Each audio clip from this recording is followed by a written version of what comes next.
Alors, j'ai écrit une petite application qui s'appelle Popcorn qui va permettre de transférer des sous-titres. Donc ici, par exemple, dans cette timeline, on a des sous-titres anglais et des sous-titres français. Donc, qui va permettre de les transférer dans un tableur. Donc, soit simplement pour pouvoir en fait les corriger à tête reposée ou comparer les traductions anglais et français dans cet exemple plus rapidement. Donc ici, j'ai pris l'exemple d'une timeline où en fait j'ai viré tous les plans, j'ai gardé juste les sous-titres pour simplifier un petit peu le travail de l'application.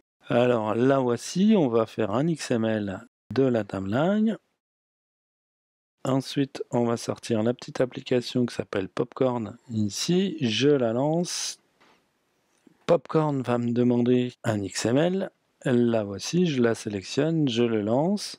Popcorn me demande si je veux faire un tableur à partir des titres, parce que ça va marcher aussi à partir de tout ce qui est titrage, ou des sous-titres. Je vais lui dire ici sous-titres. Donc une fois qu'il a scanné l'XML, en fait, il nous dit qu'il trouve deux types de sous-titres, des français et des anglais. Donc je vais lui demander ici de me sortir un tableur avec les deux, parce que cette fois, il va s'agir en fait de comparer les versions françaises et les versions anglaises. Donc je fais valider, on va le laisser travailler. Donc ici il y a 800 sous-titres, donc il a quand même 1600 sous-titres à scanner, ça peut prendre un petit peu de temps. Voilà, donc une fois que le fichier est prêt, il est disponible, on fait OK, on va pouvoir le retrouver sous la forme d'un fichier que j'appelle XLS. Alors c'est pas tout à fait un fichier XLS, c'est un CSV, mais peu importe, on va pouvoir l'ouvrir avec Excel ou avec Number. Donc là je le double-clique pour l'ouvrir, il va s'ouvrir par défaut sur Number. Voilà. Donc il y a un certain nombre de réglages à faire en fait pour dire à Number quels sont les délimiteurs, ceux qui vont fabriquer les colonnes.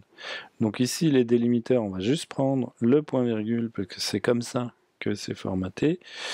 Et puis ici les indicateurs de texte, on va se mettre sur aucun. Donc on met le tableau à jour. Voilà, donc ici on voit des versions, on voit en fait la version française, la version anglaise, la version française, la version anglaise. Bon, l'application n'est encore pas optimisée parce que des fois il y a des petites inversions, mais en gros c'est toujours par couple. Voilà, donc ça peut être fort utile pour vérifier simplement l'orthographe de sous-titres ou alors comparer les versions françaises des versions anglaises pour un traducteur par exemple. Et on peut donc trouver cette application sur mon site martingosset.com à la rubrique Boomerang, application et téléchargement.